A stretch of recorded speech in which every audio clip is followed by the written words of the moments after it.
notre Dieu d'alliance. 557. Il s'avère que les Israélites s'organisent pour se défendre contre l'armée des Madianites. Commandé par Gédéon. Mais Dieu dit à Gédéon ce qui suit dans Juges 7, 2. Le Seigneur dit à Gédéon. Beaucoup de gens viennent avec toi. Je ne veux pas qu'ils soient fiers lorsqu'ils ont vaincu les Madianites, qu'ils se retournent contre moi et disent qu'ils se sont sauvés par leur propre force. Combien le Seigneur nous connaît. Quand nous sommes désespérés, nous crions au Seigneur.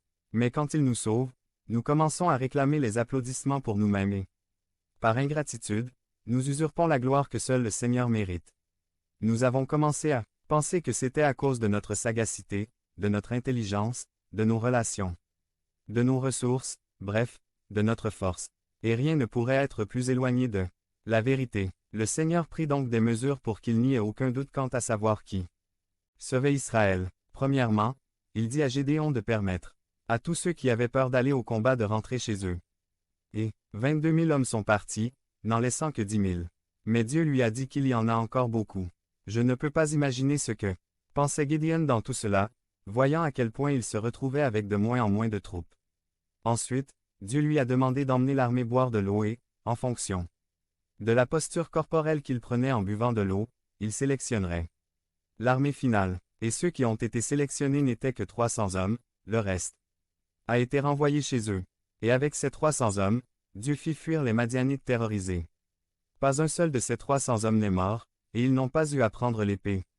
Mais d'une manière miraculeuse, Dieu a combattu le combat de Gédéon et a vaincu ses ennemis. Tout cela pour qu'il soit clair que la victoire, la libération ne sont pas venues de quelqu'un d'autre, pas même de Gédéon, mais seulement de notre grand Dieu de L'.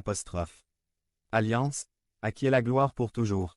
Après cette histoire, Gédéon vécut encore un peu. Il a connu des succès et des échecs, mais pendant qu'il vivait, la paix régnait, mais après sa mort, les gens sont retournés au même cycle de folie et se sont à nouveau détournés de Dieu. À la fin du livre des Juges, l'Écriture dit ceci.